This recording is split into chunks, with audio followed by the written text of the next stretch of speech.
പൂനെയിൽ 200ഓളം വനിതകൾ പങ്കെടുത്ത മെഗാ തിരുവാതിര ശ്രദ്ധേയമായി. പ്രദേശത്തെ മലയാളി സംഘടനകളുമായി കൈകോർത്താണ് ചിഞ്ചുവാഡ് മലയാളി സമാജം കേരളത്തിന്റെ തനത് കലയ്ക്ക് മഹാരാഷ്ട്രയുടെ സാംസ്കാരിക തലസ്ഥാനത്ത് വേദിയൊരുക്കിയത്.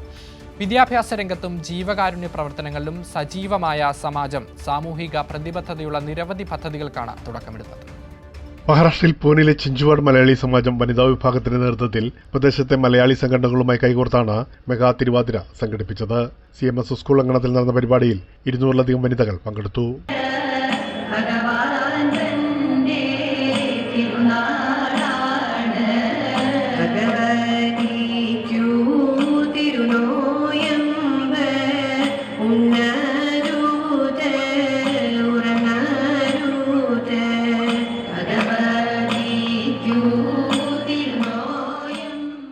മെഗാ തിരുവാതിരയിൽ പങ്കാളികളായ സംഘടനകളുടെ നേതൃത്വത്തിൽ നടന്ന ഘോഷയാത്രയോടെയാണ് തുടക്കമിട്ടത്.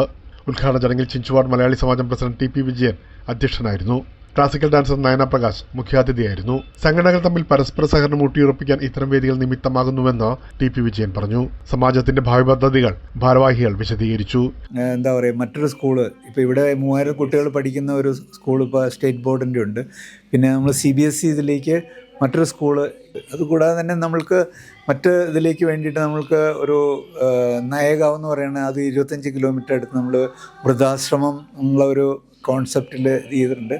പ്ലസ് അതൊരു ഹൈബ്രിഡ് രീതിയിൽ ആയുർവേദ ചികിത്സാലയവും ഫ്യൂച്ചറിൽ ഇത് തുടങ്ങണം എന്നുള്ളൊരാഗ്രഹമുണ്ട്. അപ്പം സമൂഹത്തിന്റെ മുഖ്യധാരയിലേക്ക് വനിതകളെ കൈപിടിച്ചുയർത്താൻ ഇത്തരം ഉദ്യമങ്ങൾ വഹിക്കുന്ന പങ്ക് വളരെ വലുതാണെന്ന് general secretary Sudheer C. Nair പറഞ്ഞു. നമ്മുടെ സഹോദര സംഘടനകളെ കൂടെ ചേർത്തുകൊണ്ടാണ് നമ്മൾ പോകുന്നത്, ഒത്തുചേർന്നുകൊണ്ടാണ് നമ്മൾ പല കാര്യങ്ങളൊക്കെ ചെയ്യുന്നത്. വനിതാ വിഭാഗം കൺവീനർ പ്രവീജ വിനീതാണ് ഏകോപനം നിർവഹിച്ചത്.